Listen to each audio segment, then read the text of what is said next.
언젠가 한 글을 읽은 적이 있는데 마음의 잡초라고 하는 제목의 글입니다.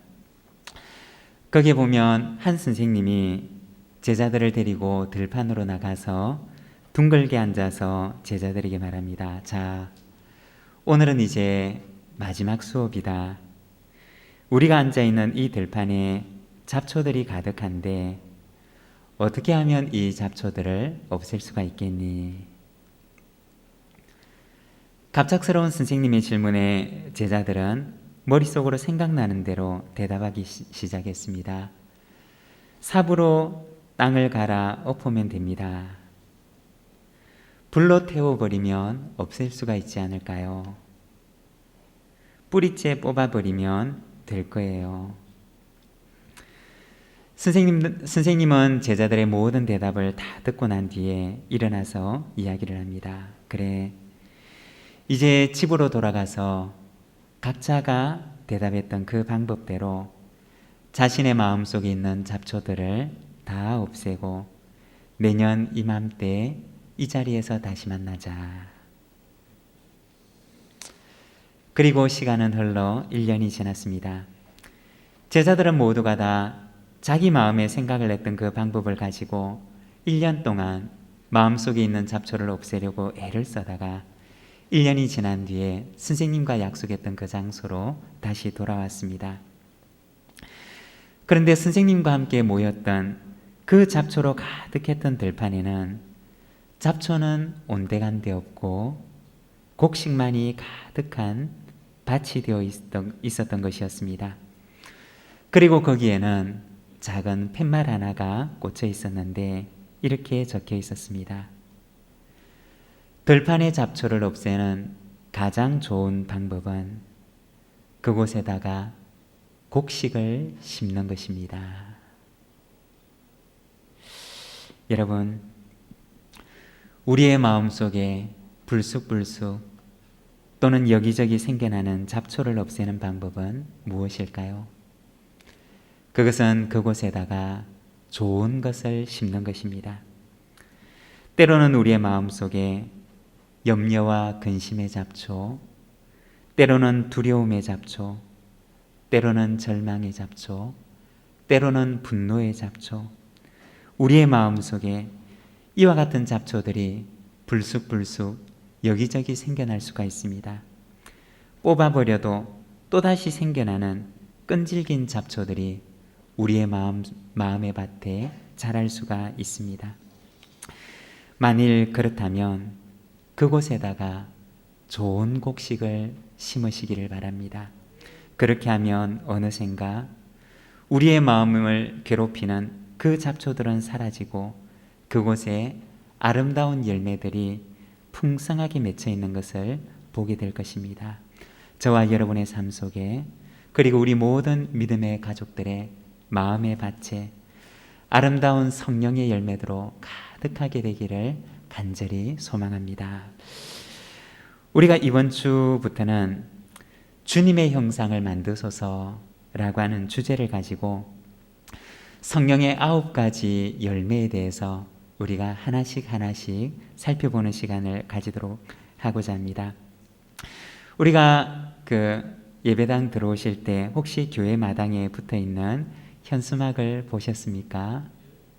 네, 거기에 보면 주님의 형상 만드소서라고 하는 그러한 제목을 적어 놓았는데 그 현수막을 보면 교회에서 무슨 또 행사를 하나 보다 이렇게 생각을 하기가 쉬운데 우리가 어떤 행사를 외적인 행사를 하고자 하는 것이 아니라 이번 주부터 이어지는 이 9주간 동안에는 우리가 우리의 영혼을 돌아보는 시간을 가지자라고 하는 그 의미로 교회 마당에다가 주님의 형상을 만들어 주십시오. 우리의 심령 속에, 우리의 영혼 속에 주님을 닮은 주님의 형상을 만들어 주십시오 라고 하는 그 소망과 기도의 제목을 담아서 교회 마당에다가 커다란 현수막을 하나 붙여 놓았습니다. 여러분, 외적인 행사를 하고 우리가 무언가를 하는 것이 중요한 것이 아니라 더 중요한 것은 우리의 영혼을 하나님 앞에 돌아보는 것인 줄로 믿습니다. 이 9주간의 기간 동안 성령 강림 주일 이후에 이어지는 이 시간들 동안 우리가 우리의 영혼을 돌아보며 하나님, 우리의 영혼 속에 주님의 형상을 만들어 주십시오 라고 하는 이 기도의 제목을 가지고 이 9주간을 보내는 우리 믿음의 가족들이 되시기를 바랍니다. 오늘 우리가 읽었던 갈라디아서 5장 22절과 23절의 말씀을 보면 성령의 9가지 열매에 대해서 말씀하시는데, 우리가 말씀을, 우리의 소망을 담아 기도의 제목을 가지고 우리가 같이 말씀을 함께 봉독하도록 하겠습니다. 함께 읽겠습니다. 오직 성령의 열매는 사랑과 희락과 화평과 오래 참음과 자비와 양성과 충성과 온유와 절제니 이 같은 것을 금지할 법이 없느니라. 아멘. 여기에 보게 되면 성령의 9가지 열매에 대해서 말씀을 하십니다. 이 말씀들을 우리가 성령의 열매라고 얘기를 하는 것은 이 사랑과 희락과 화평과 이 9가지 씨를 뿌리는 주체가 누구시냐? 그분이 바로 성령 하나님이시라는 것입니다. 성령 하나님께서 우리의 마음의 밭에다가 이 씨를 뿌리시기 때문에, 그리고 그 씨를 뿌리시면서 열매를 기다리시기 때문에 우리는 이것을 가리켜서 성령의 열매라고 이야기를 하는 것입니다. 성령 하나님께서 친히 농부가 되셔서 우리의 영혼의 밭에 찾아오셔서 사랑의 씨를 뿌리시고 희락의 씨를 뿌리시고 화평의 씨를 뿌리시고 9가지 종류의 씨를 우리의 마음의 밭에 뿌리십니다. 그리고 성령님께서 이것을 자라게 하시고 또 성령님께서 이것을 열매 맺게 하시는 것입니다. 씨를 뿌리는 농부에게는 소망이 있습니다. 이 씨가 이 밭에서 잘 자라나서 좋은 열매 맺기를 원하는 그 소망을 가지고 있습니다. 마찬가지로 성령 하나님께서 우리의 마음밭에 찾아오셔서 씨를 뿌리실 때는 소망을 가지십니다. 사랑의 씨를 뿌리시고 희락의 씨를 뿌리시고 화평의 씨를 뿌리시며 오래 참음의 씨를 뿌리시고, 이 씨를 뿌리실 때는 우리의 영혼의 밭에서 이것이 잘 자라나서 언젠가 때가 되면 이곳에 아름다운 열매들이 맺히기를 원하시는 그 소망을 가지고 계십니다. 씨를 뿌리지만 결코 실망하지 않으십니다. 결코 낙심하지 않으십니다. 이것이 열매 맺을 때까지 성령 하나님께서는 인내를 가지고 그 열매를 기다리십니다. 여러분, 성령님께서 우리의 마음 가운데 뿌리시는 이 씨앗이 열매 맺을 때까지 우리가 주님 앞에서 우리의 모습이 주님의 그 형상을 닮을 때까지 우리가 주님 앞에 우리 자신을 내어드리며 나아가는 저와 여러분이 되기를 소망합니다. 오늘은 우리가 고린도전서 13장 말씀을 통해서 성령의 이 9가지 열매 가운데 첫 번째 사랑의 열매에 대해서 말씀을 나누고자 합니다. 먼저 이 사랑에 대해서 말씀을 나누기 전에 이 말씀의 배경에 대해서 우리가 잠깐 함께 말씀을 나누면, 고린도전서는 이 사랑에 대해서 얘기를 하기 전에 먼저 은사에 대해서 말씀을 합니다. 은사 가운데서도 특별히 방언과 예언의 은사에 대해서 얘기를 합니다. 고린도 교회 성도들은 이 은사를 굉장히 중요하게 생각을 했고, 은사 가운데서도 특별히 방언의 은사와 예언의 은사를 굉장히 중요하게 생각을 했습니다. 왜 그랬느냐 하면 이 방언과 예언 속에는 하늘의 지혜와 지식이 담겨 있다고 생각을 했기 때문입니다. 성경에 나오는 방언에는 2가지 종류가 있는데, 먼저 첫 번째는 사도행전 2장에 나와 있는 사람의 방언입니다. 사도행전 2장 7절에서 11절까지 말씀을 보면 이렇게 말씀을 합니다. 다 놀라 신기하게 여겨 이르되, 보라, 이 말하는 사람들이 다 갈릴리 사람이 아니냐? 우리가 우리 각 사람이 난 곳 방언으로 듣게 되는 것이 어찌 됨이냐. 우리는 바데인과 메데인과 엘람인과 또 메소보다미아, 유대와 갑바도기와 본도와 아시아, 부르기아와 밤빌리아, 애굽과 및 구레네에 가까운 리비아 여러 지방에 사는 사람들과 로마로부터 온 나그네 곧 유대인과 유대교에 들어온 사람들과 그레데인과 아라비아인들이라. 우리가 다 우리의 각 언어로 하나님의 큰 일을 말함을 듣는도다 하고, 여기 사도행전 2장의 말씀을 보게 되면 하나님께서 모여 기도하는 제자들에게 성령의 은혜를 주시는데 거기 모여있던 사람들이 다 방언을 말하게 됩니다. 그런데 그들이 방언을 말하고 있을 때 바깥에서 들어보니까 자기가 온 그 출신의 그곳의 방언을 바로 이곳에 모여 기도하는 이 사람들이 이야기하고 있는 것이었습니다. 먼저 사람의 방언이라고 하는 것은 내가 자연적으로 습득하지 않은 다른 나라, 다른 민족의 언어로 말하는 것입니다. 사도행전 2장에 보면 바로 이와 같은 방언의 은사가 그들에게 나타나고 있었던 것입니다. 그리고 두 번째는 고린도전서 13장 1절에 나오는 천사의 방언, 천사의 말입니다. 초대교회 성도들은 이 방언이 바로 천상의 언어라고 생각을 했던 것입니다. 그리고 천상의 언어 속에는 하늘의 지혜와 비밀과 지식이 그 속에 담겨 있다고 생각을 했습니다. 그래서 고린도 교회 성도들은 하늘의 비밀과 지식이 담겨 있는, 하늘의 지혜가 담겨 있는 이 방언의 은사를 어떤 은사들보다 더 중요하게 생각을 했고, 또 그 은사를 말하기를 원했고, 또 그 은사를 갖게 되기를 소망했던 것입니다.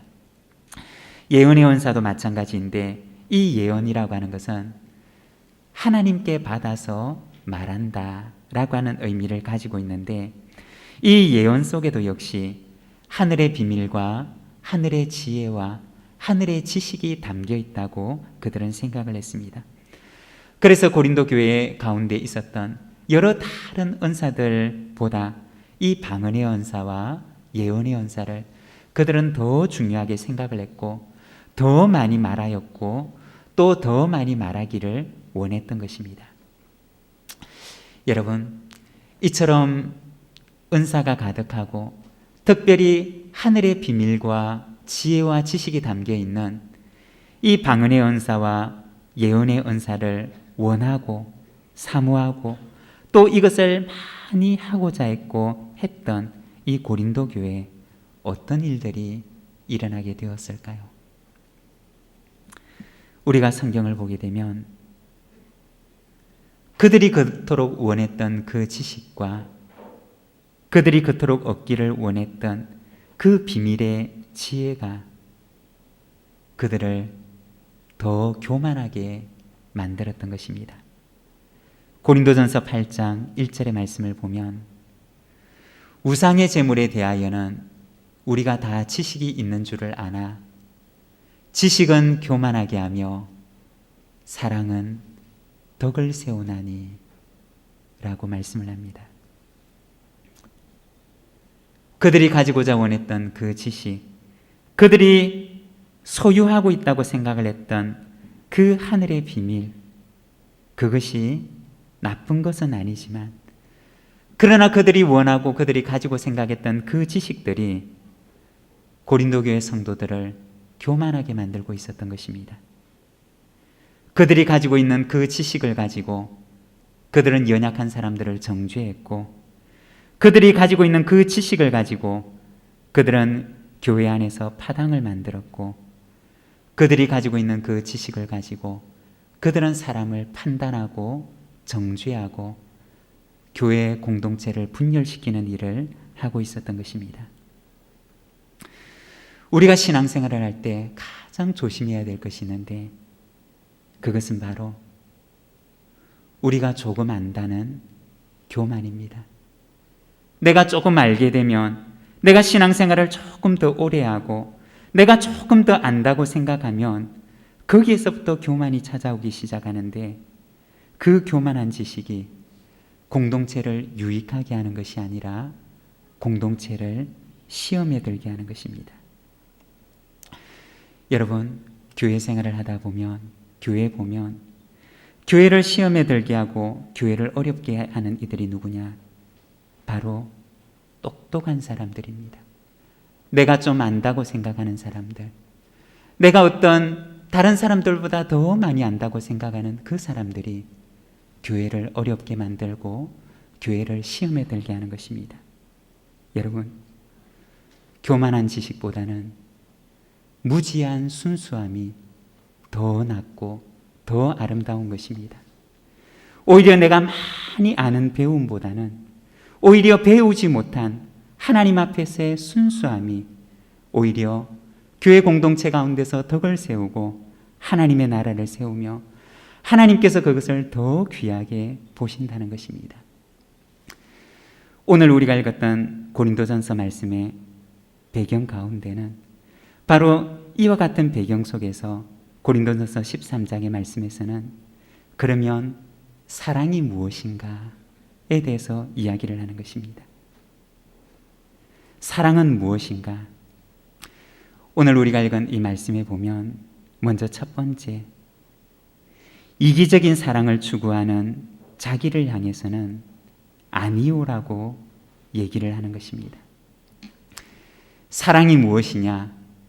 자기를 향해서는 아니라고 얘기를 하는 것입니다.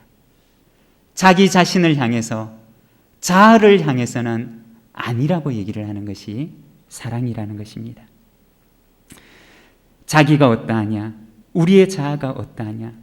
우리의 자아는 이기적인 사랑으로 가득해서 그 사랑이 바라보아야 할 방향을 바라보지 않고 그 사랑이 언제나 자기 자신을 향해 있다는 것입니다. 자기 자신을 향해 있는 이 이기적인 사랑으로 가득한 자기를 향해서는 아니오라고 먼저 얘기를 하는 것이, 그것이 사랑이라는 것입니다. 오늘 우리가 읽은 이 말씀에 보면 사랑인 것과 사랑이 아닌 것을 14가지로 이야기를 하는데, 먼저 사랑인 것의 6가지를 이야기하고 그리고 사랑이 아닌 것의 8가지를 이야기하고 있습니다. 사랑이 아닌 것은 무엇이냐?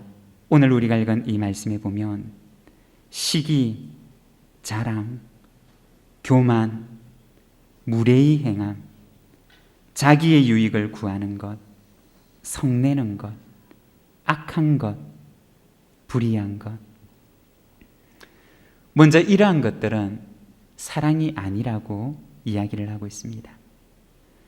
그러면 왜 고린도전서 13장에서는 사랑에 대해서 이야기를 하는데 왜 먼저 사랑이 아닌 것에 대해서 이야기를 하고 있을까요?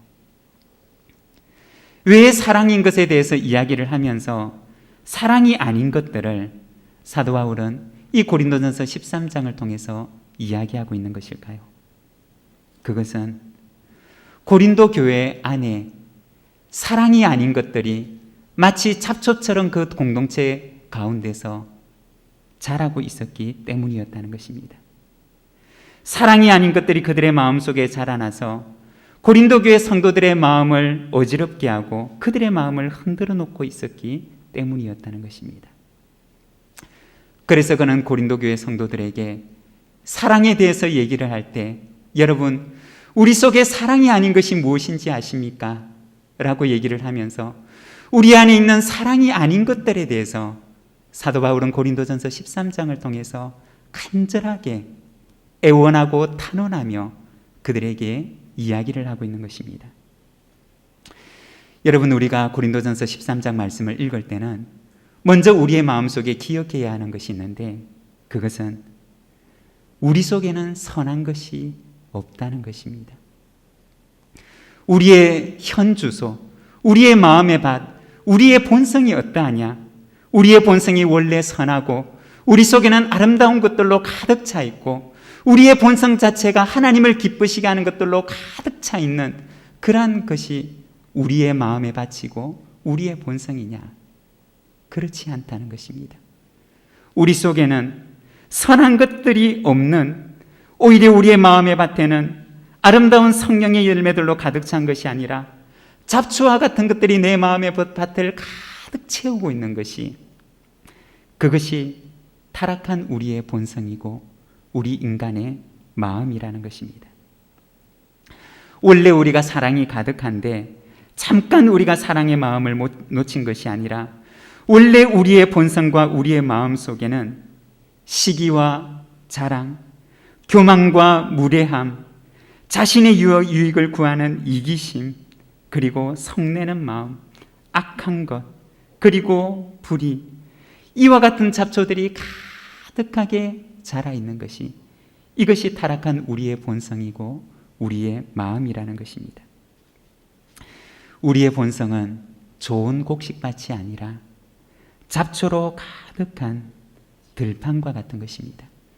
그래서 우리가 지난주에 읽었던 갈라디아서 5장 17절의 말씀을 보면 육체의 소욕은 성령을 거스르고 성령은 육체를 거스르나니 라고 말씀합니다. 우리의 본성이 되는 그 육체가 성령을 거스르며 성령님께서는 우리의 죄성으로 가득 찬 우리의 육체를 거스름을 말씀하는 것입니다. 고린도 교회는 이와 같은 죄된 자신의 본성들이 마치 잡초밭과 같은 것을 이루고 있는 상태였던 것입니다. 그래서 사도 바울은 권면하기를 너희는 성령을 따라 행하라고 말씀하는 것입니다. 여러분, 우리가 성령의 지배를 받지 않으면, 우리 속에 성령으로 충만하지 않으면 우리는 육체를 따를 수밖에 없는 존재이고, 그래서 육체를 따라가다가 육체의 열매를 맺을 수밖에 없는 존재가 바로 우리들의 모습이라는 것입니다. 오늘 우리가 읽었던 고린도전서 13장에서는 먼저 사랑이 아닌 것들에 대해서 이야기를 합니다. 무엇이 사랑이 아닌가에 대해서 이야기를 하면서 그들 가운데 있는 8가지에 대해서 이야기를 하는데, 이 8가지 내용들을 보게 되면 한마디로 그것은 모두가 다 자기 사랑입니다. 사랑의 방향이 향해야 할 곳으로 향하지 않고 그 사랑의 방향이 모두가 다 자기를 향해 있는 자기 사랑이고 자기애라는 것입니다. 자기애로 가득 차 있는 이기적인 사랑이 바로 고린도전서 13장에 나와 있는 이 8가지의 그릇된 사랑이라는 것입니다. 여기에 보면 남을 시기하고 자기를 자랑하고 자기를 높이면서 교만하고 다른 사람을 배려하지 않고 무례하며 자기의 유익을 구하고 자기 기분대로 자기 성질대로 성내고 자기 애로 가득 차서 악한 것을 생각하고 자기의 소견대로 옳은 대로 생각하면서 불의하고, 이 모든 것들은 다 그 사랑이 그릇된 방향으로 향하고 있는 자기 사랑, 자기애의 모습이라는 것입니다. 이것이 바로 고린도 교회의 모습이었습니다. 바울은 고린도 교회 성도들에게 편지하면서 이 고린도전서 말씀을 통해서 이야기합니다. 사랑은 무엇이냐? 그릇된 방향으로 향하고 있는 사랑, 자기를 향하고 있는 자기애, 이기심으로 가득 찬 자기 사랑에 대해서 아니오라고 얘기를 하는 것이라고 합니다. 사랑이 아닌 것들에 대해서는 아니오라고 얘기를 하는 것이, 그것이 참 사랑을 향한 출발점이라는 것입니다. 여러분, 우리가 어떤 일을 할 때, 우리가 무슨 말을 할 때, 우리가 누군가를 만날 때 먼저 우리의 마음속에 물으시기를 바랍니다. 이것이 사랑인가? 내가 하는 말, 내가 하는 행동, 내가 무언가를 행하기 전에, 누군가를 만나기 전에 먼저 내 마음속에 물어보기를 이것이 사랑인가? 라고 물어보시기를 바랍니다. 그리고 만일에 내 양심이, 내 영혼이 사랑이 아니라고 얘기를 한다면 여러분, 사랑이 아닌 것에 대해서는 아니요라고 얘기하시기 바랍니다. 그것이 바로 참 사랑을 향한 첫걸음이며 첫 출발점이라는 것입니다. 그리고 두 번째는 바라고 믿고 견디며 하나님을 향해서는 예라고 말하는 것입니다. 이기심으로 가득 찬 자기를 향해서는 아니요라고 얘기를 하고, 그리고 하나님을 향해서는 믿을 수 없는 상황 속에서도 바라고 믿고 견디면서 예라고 대답하는 것이 사랑이라는 것입니다.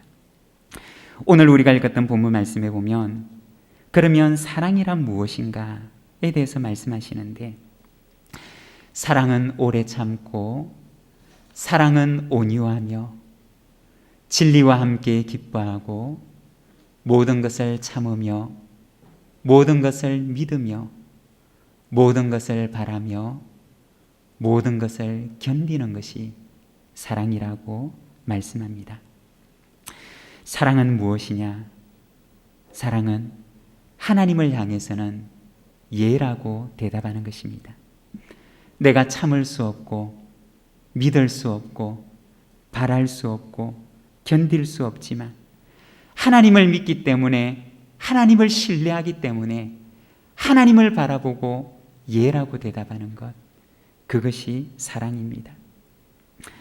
내가 견딜 수 없고, 바랄 수 없고, 믿을 수 없지만 하나님을 신뢰하기 때문에 하나님을 바라봄으로 내가 믿고 바라고 견디기로 작정하는 것, 그것이 사랑이라는 것입니다. 우리가 지난번 고난주간 동안에 나누었던 말씀 가운데 마가에 대한 이야기가 있습니다. 우리가 성경에 나오는 마가의 삶을 살펴보면 마가는 어떤 사람이었느냐? 사도 바울에게 있어서 이 마가라고 하는 사람은 정말 참을 수 없는 사람이었습니다. 정말 도무지 믿을 수가 없는 사람이었습니다. 그리고 어떤 것도 소망할 수 없는, 무언가를 기대할 수 없는, 바랄 수 없는 사람이었습니다. 그리고 사도 바울에게 있어서 이 마가는 사도 바울이 견뎌낼 수가 없는 사람이었습니다. 이 마가 때문에 바울과 바나바 사이에서는 큰 다툼이 일어나게 되고, 결국에는 이 마가가 불씨가 되어서 두 사람이 나누어 서게 되는 그 원인을 제공했던 사람이 마가였습니다. 그런데 이 마가를 누가 품어주었느냐? 바나바라고 하는 사람이 품어줍니다. 여러분, 우리가 생각해 보면 바울이 볼 때는 형편없는 사람이었는데 바나바가 볼 때는 훌륭한 사람이었을까요? 바울이 볼 때는 견딜 수 없는, 믿을 수 없는 사람이었는데 바나바가 볼 때는 믿을 만한 사람이었을까요? 그렇지 않았을 것입니다. 바나바가 볼 때도 마가는 형편없는 사람이었고, 도무지 참아낼 수 없는, 견딜 수 없는, 믿고 바랄 수가 없는 사람이었을 것입니다. 그렇지만 바나바가 마가를 품게 되었던 것은, 바나바는 마가를 바라보았던 것이 아니라 마가도 변화시킬 수 있는 그 하나님을 바라보았기 때문이었습니다. 마가를 바라보면 아니오라고 얘기를 하고 싶었지만, 그러나 하나님을 바라보았기 때문에 하나님께서는 이 마가를 향하여서 내가 할 수 있다고 말씀하실 것 같았기 때문에 바나바는 그 마가를 품기로 작정했던 것입니다. 참을 수 없는 가운데, 믿을 수 없는 가운데, 바랄 수 없는 가운데, 견딜 수 없는 가운데 있었지만, 그러나 하나님을 바라봄으로 이 마가를 그의 가슴 속에 품고 참고 믿고 바라고 견디기로 작정했던 것이, 그것이 바나바의 삶이었던 것입니다. 바나바는 어떻게 되었느냐? 훗날 이 바나바는 정말 가능성이 없는 사람이라고 얘기를 했던 이 사도 바울에게 있어서 큰 위로가 되는, 바울에게는 아들 같은 존재가 됩니다. 그리고 사도 베드로가 복음을 전할 때 베드로의 곁을 따라다니면서 베드로가 전하는 그 복음을 통역하는 선교의 동력자가 되었던 사람이 바로 이 마가였습니다. 그리고 예수님의 생애를 최초로 기록했던 마가복음의 기록자가 되었던 것이 바로 이 마가였습니다. 사람의 눈으로 볼 때는 형편없는 사람이었고 믿을 수 없는 사람이었지만 무엇이 이 형편없는 사람 마가를 위대한 하나님의 동력자가 되게 했느냐? 그것은 사랑이었던 것입니다. 인간적인 눈으로 볼 때는 아니오라고 얘기를 하고 싶었지만 그러나 하나님을 바라봄으로 예라고 대답했던 그 바나바의 사랑이 형편없는 마가를 위대한 하나님의 사람 마가로 만들었던 것입니다. 사랑은 무엇이냐? 사랑은 하나님을 바라보고 하나님을 바라봄으로 하나님께 예라고 대답하는 것입니다. 하나님을 믿고 신뢰하기 때문에 인간적인 눈으로는 아니오라고 얘기를 하고 싶지만 그러나 하나님 때문에 믿고 바라고 견디며 참는 것, 그리고 하나님을 향하여서 예라고 말하며 그 때를 기다리는 것, 그것이 바로 사랑이라는 것입니다. 여러분, 사랑은 하나님을 향한 고백입니다. 할 수 없을 때에도 하나님을 바라봄으로 예스라고 대답하는 것이 바로 사랑입니다. 여러분, 저와 여러분의 삶 가운데, 우리의 삶 속에 하나님을 향한 사랑의 예라는 고백이 있기를 소망합니다. 우리의 인간적인 눈으로 볼 때는 아니오라고 대답하고 싶어도 하나님을 바라봄으로 예라고 대답하는 저와 여러분의 삶이 되기를 소망합니다. 그리고 세 번째, 사랑은 무엇이냐? 하나님께서 우리를 대하신 방법입니다. 하나님께서 우리를 대하신 방법이고 오늘도 하나님께서 우리를 대하시는 방법이라는 것입니다.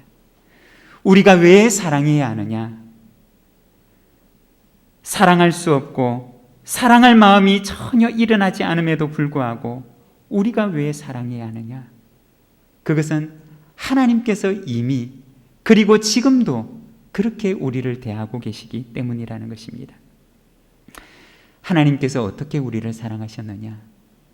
인간적인 눈으로 볼 때는 아니오라고 얘기를 하고 싶지만 그러나 하나님의 그 신실한 눈으로 우리를 바라보시며 하나님의 그 신실한 사랑으로 우리의 인생을 이끌어 가셔서 예가 되게 하시는 그 하나님의 사랑으로 우리를 이끌어 가시기 때문에, 그리고 그렇게 우리를 사랑하시기 때문에 우리도 그렇게 사랑해야 하는 것입니다. 하나님의 사랑은 자격 없는 자를 향한 사랑이고 하나님의 사랑은 포기하지 않는 끝까지의 사랑입니다. 우리가 성경을 보면 어느 날 예수님의 제자들이 예수님께 와서 묻습니다. 예수님, 우리에게 기도를 가르쳐 주십시오.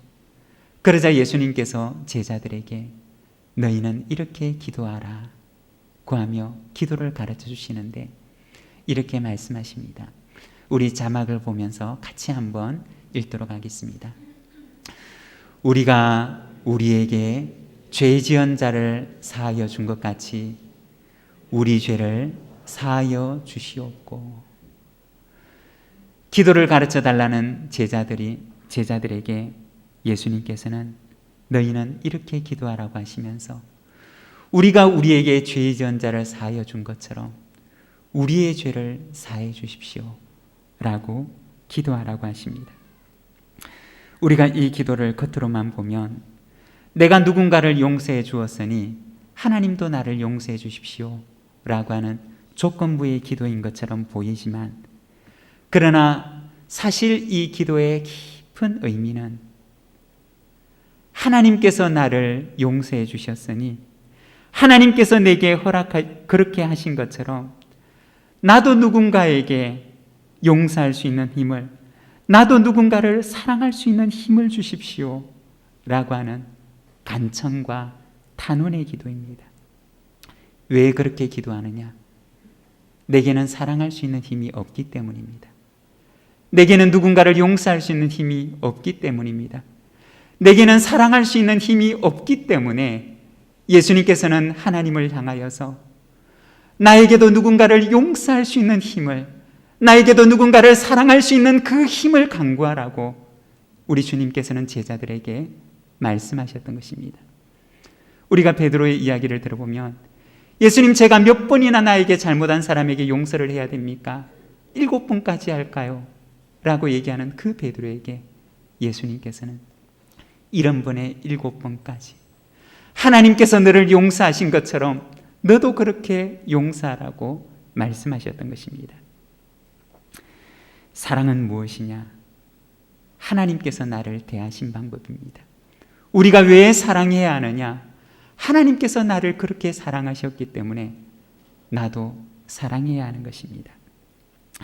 예수님께서는 제자들에게 말씀하신 것처럼 내가 너희를 사랑한 것처럼 너희도 서로 사랑하라고 말씀하십니다. 사랑하는 여러분, 사랑은 우리의 것이 아닙니다. 사랑은 내게 속한 것이 아닙니다. 사랑은 성령님의 선물이고 성령님께서 우리에게 힘을 주시고 능력 주실 때만이 우리가 사랑할 수 있는 것입니다. 때로는 우리의 마음의 밭에 사랑이 아닌 잡초들이 생겨날 수가 있습니다. 우리가 주님 날아가는 그날까지 이러한 잡초들은 언제나 우리의 마음의 밭에 떨어져서 자라서 다른 열매들이 자라지 못하도록 그렇게 할 것입니다. 그렇지만 성령 하나님께서는 잡초로 가득한 우리의 마음의 밭에 오셔서 당신의 씨를 뿌리십니다. 사랑의 씨를 뿌리시고 희락의 씨를 뿌리시고 화평의 씨를 뿌리시고 오래 참음의 씨를 뿌리시고 당신의 씨를 가지고 와서 우리의 마음의 밭에 그 천국의 씨를 뿌리십니다.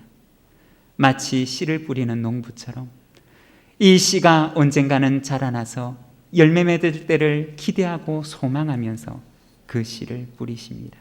여러분, 성령 하나님께서 우리의 마음의 밭에 사랑의 씨를 뿌리실 때 우리가 그 씨가 자라나 결실할 때까지 나는 죽고 예수로 살아가는 저와 여러분, 우리 모든 믿음의 가족들의 삶이 되시기를 간절히 소망합니다. 우리 함께 기도하기를 원합니다. 우리 함께 기도할 때 하나님, 내 속에 천국의 씨를 뿌리시는 성령 하나님, 이 씨가 자라날 때까지 나는 죽고 예수로 살며 내 속에 그리스도의 장성한 분량의 형상이 이루어질 때까지 예수를 닮아가게 하옵소서. 우리 시간 함께 기도하며 나가겠습니다.